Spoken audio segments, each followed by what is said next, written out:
دونوں شہزادوں کے پاؤں پکڑ لیے، زمین پر لیٹ گیا، دونوں کے پاؤں چومنے لگا، اپنے رخسار دونوں کے قدموں پر ملنے لگا اور کہنے لگا، میرے آقا زادے، اپنے بابا کی مظلومیت کے صدقے مجھے معاف کر دو۔ مجھ بدنصیب کو معلوم نہ تھا کہ میں اپنے ہی ہاتھوں سے اپنے لیے جہنم کی آگ دہکا رہا ہوں۔ آؤ، یہ در زندان کھلا ہے، کھانا کھاؤ۔ میں صرف اتنا کر سکتا ہوں کہ آپ کو قادسیہ کا راستہ دکھا دوں۔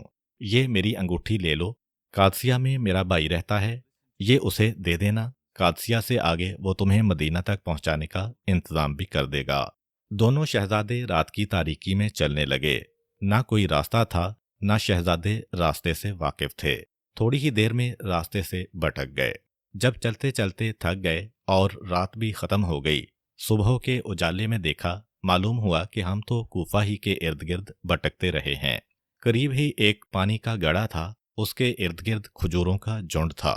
اپنے آپ کو چھپانے کی خاطر ایک درخت پر چڑھ گئے۔ صبح سے لے کر عصر تک اسی جگہ بیٹھے رہے۔ پیادہ اور سوار ادھر ادھر دوڑتے اور پھرتے ہوئے انہیں تلاش کرتے رہے۔ عصر کے وقت قریبی مکان سے ایک عورت اس گڑھے سے پانی بھرنے آئی۔ اتفاقاً عورت نے پانی میں شہزادوں کے عکس دیکھ لیے۔ جب نظر اوپر اٹھا کر دیکھا تو دو چاند ڈرے اور سہمے ہوئے کانپتے نظر آئے۔ عورت نے کہا، بچوں، تم کون ہو اور یہاں کیوں بیٹھے ہو؟ محمد نے کہا، ہم مسافر ہیں، یتیم ہیں، راستہ بھٹک گئے ہیں، کوئی واقف نہ تھا، ڈر کے مارے یہاں چھپ گئے ہیں۔ عورت نے کہا، تمہاری شکل و صورت تو ایسے لگتی ہے جیسے تم ہاشمی ہو، کہیں مسلم کے فرزند تو نہیں ہو؟ دونوں نے ایک دوسرے کی طرف دیکھا اور لرزتی ہوئی آواز سے کہا، اگر تو پہچان ہی گئی ہے تو ہم بھی اقرار کرتے ہیں کہ ہم مسلم کے بیٹے ہیں۔ عورت نے کہا، میرے آقا زادے، آؤ درخت سے اتر آؤ، میری مالکہ محبہ اہل بیت ہے، آؤ میں تمہیں اس کے پاس لے جاتی ہوں، وہ تمہارا احترام بھی کرے گی اور ممکن ہے کوئی صورت پیدا کر کے تمہیں مدینہ پہنچانے کا انتظام بھی کر دے۔ دونوں ڈرتے ڈرتے درخت سے اترے، اس عورت کے ساتھ آئے۔ جو ہی اس عورت کی نظر شہزادوں پر پڑی، قدموں میں گر گئی، قدم چومے، ہاتھ چومے، اندر لے گئی اور کہنے لگی، میرے آقا زادے، میرا شوہر بڑا خبیث ہے اور دشمن اہل بیت ہے۔ میں کوشش تو کروں گی کہ تم اس کی نظروں میں نہ آؤ، لیکن اگر میں کامیاب نہ ہو سکی تو اپنے نانا اور بابا کو میرا شکوہ نہ کرنا۔ رات ہو گئی، اتنا وقت نہ مل سکا کہ یہ خوش نصیب عورت بچوں کو نہلاتی۔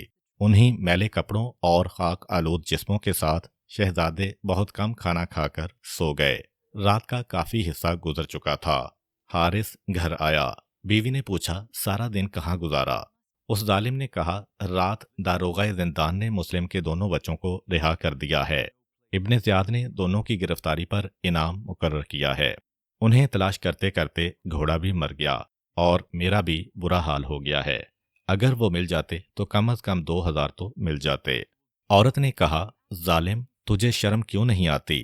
آخر آل محمد نے تیرا بگاڑا کیا ہے؟ جن سے تمہیں خطرہ تھا انہیں تو تم نے بے دردی سے قتل کر ڈالا ہے۔ اب بھلا یہ کم سن بچے تمہارا کیا بگاڑ لیں گے؟ ان سے تمہیں کون سا خطرہ ہے؟ آخر تجھے مرنا ہے۔ قیامت کے دن مصطفیٰ اگر پوچھ لیں کہ میری آل سے کیا سلوک کیا تھا تو کیا جواب دو گے؟ کچھ ترس کر، دنیا کے عوض کیوں دین فروخت کر رہا ہے؟ اگر تجھے یہ 2000 مل بھی جائیں تو کب تک کھائے گا؟ اس ظالم نے کہا، کچھ نصیحتیں صبح تک کے لیے بچا رکھ، اب تنگ نہ کر، مجھے کھانا دے، میں سونا چاہتا ہوں، بہت زیادہ تھکا ہوا ہوں، صبح پھر ان کی تلاش میں جانا ہے۔ یہ خوش بخت اٹھی، کھانا لائی، اس نے زبر مار کیا اور سو گیا۔ ابھی نیند نہیں آئی تھی کہ کمرے کے اندر سے بولنے کی آواز آئی۔ اس نے کان لگائے، اٹھ کر بیٹھ گیا۔ ہوا یوں کہ دونوں شہزادے ایک دوسرے کے گلے میں باہیں ڈال کر سو گئے۔ نصف شب گزرنے کے بعد بڑے شہزادے کی آنکھ کھل گئی۔ اس نے چھوٹے بھائی کو جگایا اور کہنے لگا، بھیا، میرا خیال ہے کہ ہماری زندگی کی یہ آخری رات ہے، آ تو مجھے گلے لگا لے، میں تجھے گلے لگا لوں، پھر قیامت کو ملاقات ہوگی۔ چھوٹے نے پوچھا، بھیا کیا بات ہے؟ محمد نے بتایا کہ ابھی ابھی خواب میں میں نے اپنے جد امجد سرور انبیاء اور نانا علی مرتضیٰ کو دیکھا ہے، ان کے ساتھ ہمارے بابا مسلم بھی تھے۔ سرور انبیاء نے بابا سے شکوہ کیا کہ خود تو آ گئے مگر ان بچوں کو ظالموں میں چھوڑ آئے۔ بابا نے عرض کیا، قبلہ صبح صبح یہ دونوں آپ کی خدمت میں پہنچ جائیں گے۔ چھوٹے ابراہیم نے کہا، بھیا یہی خواب تو میں نے بھی دیکھا ہے۔ ان دونوں کی یہی گفتگو اس ظالم نے سنی۔ عورت سے پوچھا، کمرے کے اندر کون ہے؟ عورت نے کوئی جواب نہ دیا۔ پھر اس نے غلام اور کنیز سے پوچھا، انہوں نے بھی کوئی جواب نہ دیا۔ اٹھا کمرے کے دروازے پر آیا، دیکھا تو تالا پڑا ہوا تھا۔ اس نے بیوی سے چابی مانگی، اس نیک سیرت نے چابی نہ دی۔ اس ظالم نے تالا توڑا، اندر اندھیرے میں ہاتھ مارتا ہوا آگے بڑھا۔ اچانک اس کا ایک ہاتھ ایک شہزادے کے سر پر آ لگا۔ شہزادے نے سہم کر پوچھا، کون ہے؟ اس نے کہا، میں تو گھر کا مالک ہوں، تم بتاؤ کون ہو؟ شہزادے نے کہا، ہم یتیم اور مسافر ہیں۔ حارث نے کہا، میں پوچھ رہا ہوں تمہارے باپ کا نام کیا ہے؟ شہزادے نے کہا، اگر ہم سچ سچ بتا دیں تو کیا ہمیں امان ہے؟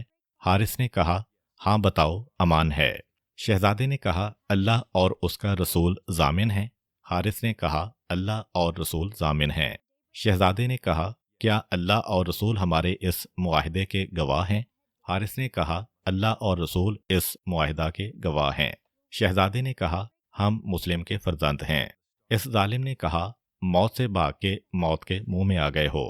پھر حارث نے بڑے شہزادے کو اس زور سے تمانچہ مارا کہ شہزادہ منہ کے بل زمین پہ گر گیا، دو دانت ٹوٹ گئے، رخسار اور منہ سے خون کا فوارہ پھوٹ نکلا۔ پھر اس ظالم نے دوسرا تمانچہ چھوٹے کو مارا، دونوں شہزادے زمین پر تڑپنے لگے۔ اس ظالم نے دونوں کے خاک آلودہ بالوں میں ہاتھ ڈالا اور دونوں کو جھٹکے سے کھڑا کیا، رسی تلاش کی، دونوں کے ہاتھ پسے پشت باندھے، زمین پر اوندا لٹا کر رسی کے ایک سرے سے پاؤں بھی باندھ دیے۔ پھر دونوں کے خاک آلودہ بالوں کو ایک دوسرے سے باندھ کر چھوڑ دیا۔ پوری رات دونوں کمسن شہزادے اسی حالت میں زمین پر پڑے رہے۔ حارث کی بیوی اس کے قدموں سے لپٹ لپٹ کر اور پاؤں چوم چوم کر منتیں کرتی رہی، لیکن اس ظالم نے ایک نہ سنی اور بستر پر دراز ہو کر بڑے مزے سے ساری رات سوتا رہا۔ صبح کو اٹھا، دونوں شہزادوں کو اسی حالت میں رسن بستہ دریا پر لایا۔ بیوی نے روکنے کی کوشش کی، اسے تلوار کی ایک ضرب سے زخمی کر کے ایک طرف گرا دیا۔ غلام اس کے قریب آیا اور اس نے کہا، میرے مالک، ہر ظلم کی ایک حد ہوتی ہے، ذرا اندازہ کیجئے ان بچوں کا قصور کیا ہے کہ ان کی وجہ سے تو نے اپنا گھر اجاڑ دیا ہے۔ بھلا یہ کمسن بھی اس قابل ہیں کہ انہیں قتل کیا جائے۔ اس ظالم نے غلام کو قتل کر دیا۔ اتنے میں اس کا نوجوان بیٹا اس کے سامنے آیا اور اس نے کہا، کہیں آپ کا دماغ تو نہیں چل گیا؟ صرف 2000 کے لالچ میں آپ نے اس غلام کو قتل کر دیا جسے میں اپنے بھائی جیسا سمجھتا تھا، اور میری ماں کو بھی زخمی کر دیا ہے۔ میں ان بچوں کو قتل نہیں ہونے دوں گا، انہیں چھوڑ دے۔ دونوں بچے رحم طلب نگاہوں سے اس جوان کی طرف دیکھنے لگے۔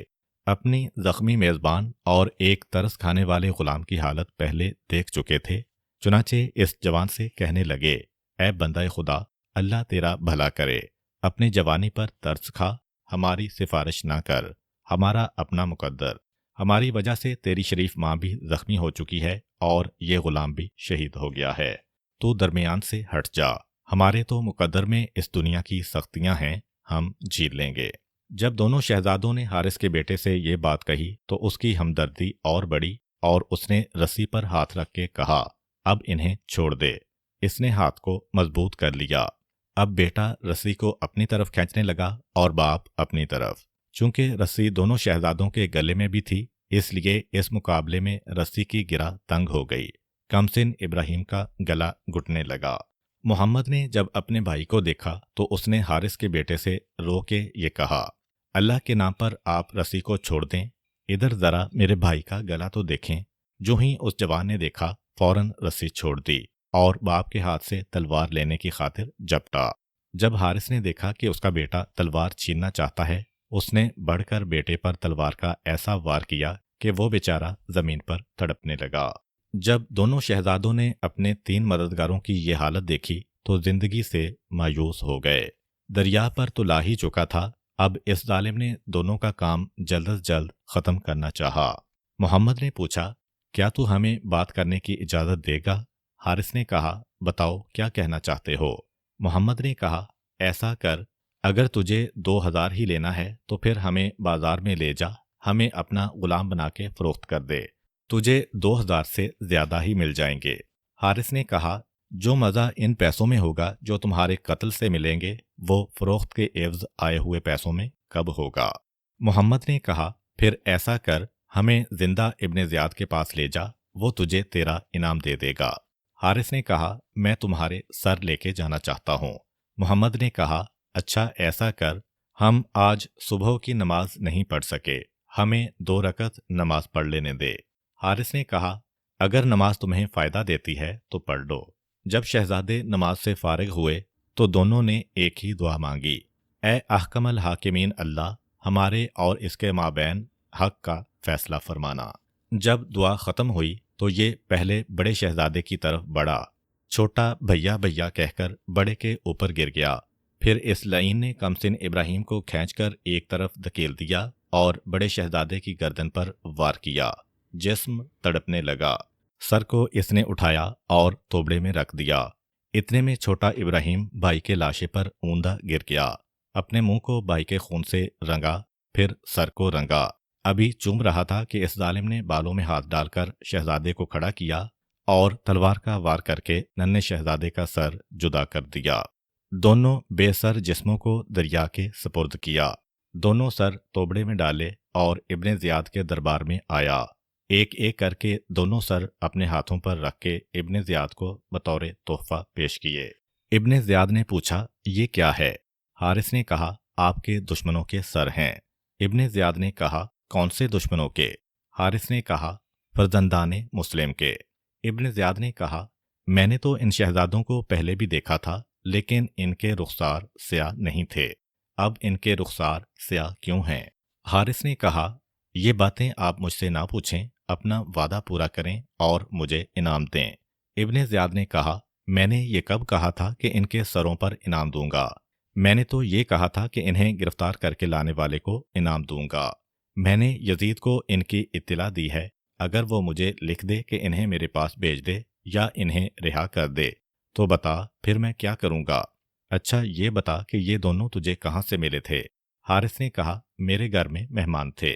ابن زیاد نے کہا، تجھے عرب کی مہمان نوازی نے بھی نہیں روکا کہ مہمانوں کو قتل نہیں کیا جاتا؟ حارث نے کہا، جب بات انعام و اکرام کی ہو تو پھر ہماری مہمان نوازی کی غیرت کیا ہوتی ہے؟ ابن زیاد نے کہا، یہ بتا کہ ان بچوں نے تجھے کیا کہا تھا؟ حارث نے کہا، انہوں نے مجھے کہا کہ ہمیں بازار میں فروخت کر دے، تجھے پیسے مل جائیں گے۔ ابن زیاد نے کہا، تو نے کیا کہا تھا؟ حارث نے کہا، میں نے انہیں کہا، جو لطف تمہیں قتل کر کے انعام لینے میں آئے گا وہ بیچ کر قیمت لینے میں کب آئے گا؟ ابن زیاد نے پوچھا، انہوں نے پھر کیا کہا تھا؟ حارث نے کہا کہ انہوں نے کہا تھا کہ پھر ایسا کر، ہمیں زندہ ابن زیاد کے پاس لے جا، وہ تجھے تیرا انعام دے دے گا۔ عبید اللہ ابن زیاد نے کہا، تو پھر تو نے کیا کہا؟ حارث نے کہا کہ میں نے انہیں کہا کہ میں تمہارے سر لے کے جانا چاہتا ہوں۔ ابن زیاد نے کہا کہ پھر اس کے بعد کیا بات ہوئی؟ حارث نے کہا کہ پھر ان بچوں نے مجھ سے کہا کہ ایسا کر، ہم آج صبح کی نماز نہیں پڑھ سکے، ہمیں 2 رکعت نماز پڑھ لینے دے، اور میں نے انہیں کہا کہ اگر نماز تمہیں فائدہ دیتی ہے تو پڑھ لو۔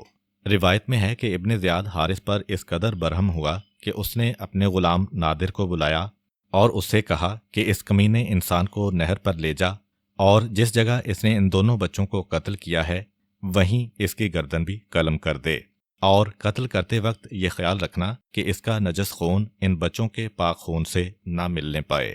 حارث ملعون حواس باختہ و گریہ زاری کرتے ہوئے عبید اللہ ابن زیاد سے کہنے لگا، اے میرے امیر، مجھ سے غلطی ہو گئی، میں تو یہ سوچ رہا تھا کہ آپ کی خدمت گزاری کر رہا ہوں، خدا کے واسطے آپ مجھ پر اور میرے بیوی بچوں پر رحم فرمائیے۔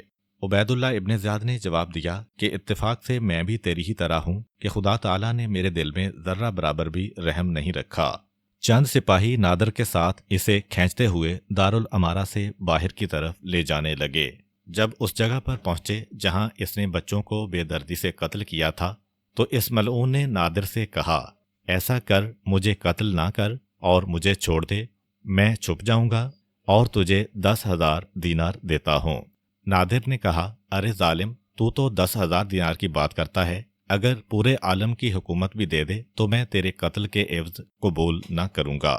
چنانچہ نادر نے پہلے اس صفاق کے پاؤں کاٹے، پھر ہاتھ کاٹے، آخر میں سر کاٹ لیا۔ اس کے لاشے کو دریا میں پھینکا، دریا نے باہر ڈال دیا، پھر پھینکا، دریا نے پھر قبول کرنے سے انکار کر دیا۔ جب تیسری مرتبہ بھی پانی نے اس کا نجس لاشا قبول نہ کیا تو پھر اسی جگہ دریا کے کنارے ایک گڑھا کھودا اور اس میں اس کا لاشا دفن کرنے کی کوشش کی، لیکن زمین نے بھی اگل دیا۔ 3 مرتبہ زمین میں دفن کرنے کی کوشش کی گئی، لیکن زمین نے بھی پانی کی طرح ہر مرتبہ باہر پھینک دیا۔ بالآخر آگ جلائی گئی اور اس ظالم کا لاشا آگ کے سپرد کر دیا گیا۔ یوں یہ واصل جہنم ہوا۔ اور اب آخر میں آپ کو بتاتے ہیں کہ اس نیک دل داروغہ زندان مشکور کا کیا انجام ہوا جس نے ان بچوں کو زندان سے رہا کیا تھا۔ جب ابن زیاد کو پتہ چلا کہ داروغہ نے بچوں کو خود چھوڑ دیا تھا تو اس نے مشکور کو بلایا اور پوچھا، فرزندان مسلم کے ساتھ کیا کیا ہے؟ مشکور نے کہا، میں نے کل رات انہیں رہا کر دیا تھا۔ ابن زیاد نے کہا، تو نے ایسا کیوں کیا ہے؟ مشکور نے کہا، اللہ کی خوشنودی حاصل کرنے کی خاطر۔ ابن زیاد نے کہا، کیا تجھے میری سزا کا خوف نہیں تھا؟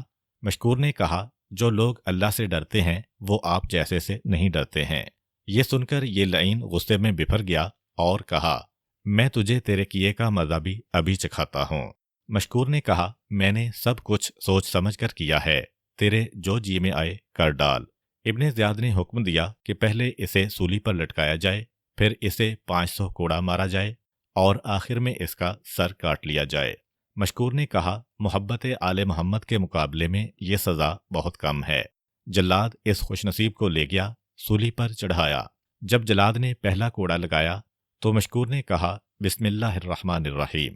جب جلاد نے دوسرا کوڑا لگایا تو مشکور نے کہا، اے اللہ مجھے صبر عنایت فرما۔ جب جلاد نے تیسرا کوڑا لگایا تو مشکور نے کہا، اے اللہ مجھے معاف فرما۔ جب جلاد نے چوتھا کوڑا لگایا تو مشکور نے کہا، اے اللہ تو اچھی طرح جانتا ہے کہ میں صرف محبت آل محمد میں قتل کیا جا رہا ہوں۔ جب جلاد نے 5واں کوڑا لگایا تو مشکور نے کہا، اے اللہ مجھے اپنے رسول اور اس کے اہل بیت کی بارگاہ میں بھیج دے۔ جب جلاد نے 6واں کوڑا لگایا تو مشکور نے کہا، تمہارے لیے جہنم کی وادی ویل ہے۔ اس کے بعد خاموش ہو گیا۔ جب 500 کوڑا مکمل ہوا تو مشکور نے آنکھیں کھولیں۔ کسی نے پوچھا، مشکور پانی پیو گے؟ مشکور نے کہا، میں نے نبی کونین صلی اللہ علیہ وآلہ وسلم کے ہاتھ سے جام کوثر پی لیا ہے، اب پانی کی ضرورت ہی محسوس نہیں ہو رہی۔ یہ واقعہ ہمیں بتاتا ہے کہ امام حسین علیہ السلام نے اپنے نانا کے دین کو بچانے کے لیے نہ صرف اپنی جان کا نذرانہ پیش کیا بلکہ اپنے خاندان کے بوڑھوں، جوانوں، کم سن نوجوانوں، حتیٰ کہ 6 ماہ کے علی اصغر کو بھی اللہ کی راہ میں قربان کر دیا۔ اللہ تعالی ہمیں واقعہ کربلا کو صحیح معنوں میں سمجھنے اور باطل کے مقابلے میں ڈٹ جانے کی توفیق عطا فرمائے، آمین۔